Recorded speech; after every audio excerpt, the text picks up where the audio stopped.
An inner pandemonium under the dome of the skull is going on all the time. Myriads of voices, myriads of influences from outside working upon you, even when you are physically quite alone.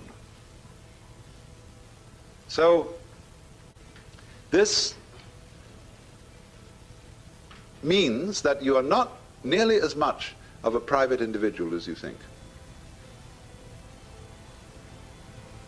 You are also, of course, exercising these influences upon other people.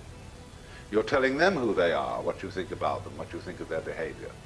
And even if they don't believe you, they nevertheless pay very serious attention to it. They can't help it. You can take the experiment, for example, that B.F. Skinner used to try, which is very terrifying. He would send two members of the class, selected arbitrarily, outside of the room. Then he would arrange two chairs, chair A and chair B. He would say to the class, now look, when these people come back, we're going to engage them in a conversation. Whatever A says, agree with him. Whatever B says, disagree with him. So they come back into the room and they take their seats and the conversation begins. Now B may be a very strong-headed, articulate person, and A really rather feeble. But what happens is this, that by group agreement with anything A says, he is encouraged, he is built up, he becomes more articulate, he finds himself sprouting. But B, by being disagreed with on every point, begins to get baffled and confused and feel very uncomfortable indeed.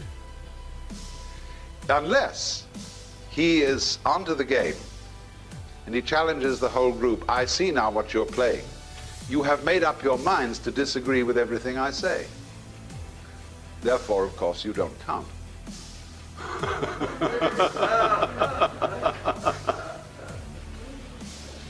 I shall pay no attention to you. So, in this way, you see, we're already colossally influenced by each other. And this is why I think that Harry Stack Sullivan's basic ideas about psychopathology are in some respects more profound than Freud's. Freud is always looking into the individual history, into the physiology, into the depth psychology of the individual in an interior sort of way. But Sullivan was always looking to the individual as the expression of a social network. And the same in the psychology of George Herbert Mead, where he called the conceptions that we have of ourselves the interiorized other. In other words, the sum total of all the things that people have told us we are. Because you do not know yourself as a self except in a society. Just as you do not exist biologically without a father and a mother, you do not carry on an existence without a society, and the reactions of other people to you provide you with the mirror in which you attain a realization of yourself. You know who you are in terms of your relationships with others. So then now, when we contemplate this disappearance of privacy and a completely integrated human society, we can look at this from two different points of view, pro and con. Let us first look at the pro point of view. How great to have nothing to hide. How great to give up all worries about ownership. Because you can say, if somebody says they would like something you have, and you say, please, have it. Because you know very well you can go to someone else and say, could I have that? And they'll give it to you. And so all the way around, there is no propriety, in the sense not of prudish propriety, but propriety in the sense of possession. Also, of course, in the sense of prudish propriety. Nobody has any dirty little secrets, because if I have any dirty secrets, I know very well that you have too, and so let's drop the whole pretense and let go.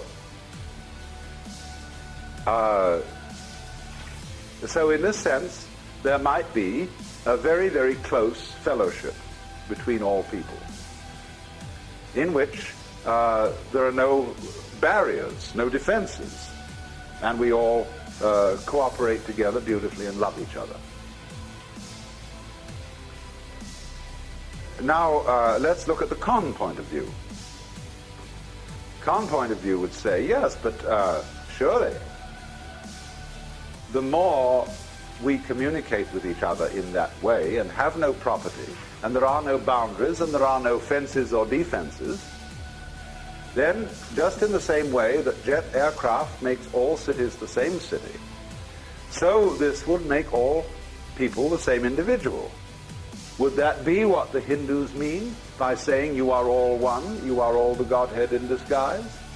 Would it mean that?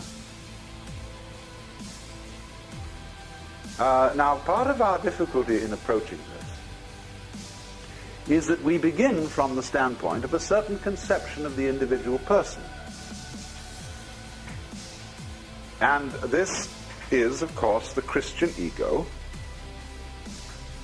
which is the soul as a center of action and something alive with consciousness and intelligence that lies hidden in the bag of skin. As, for example, King John says in Shakespeare's play to Hubert, "Within this wall of flesh there is a soul counts thee her creditor, and with advantage means to pay thy love."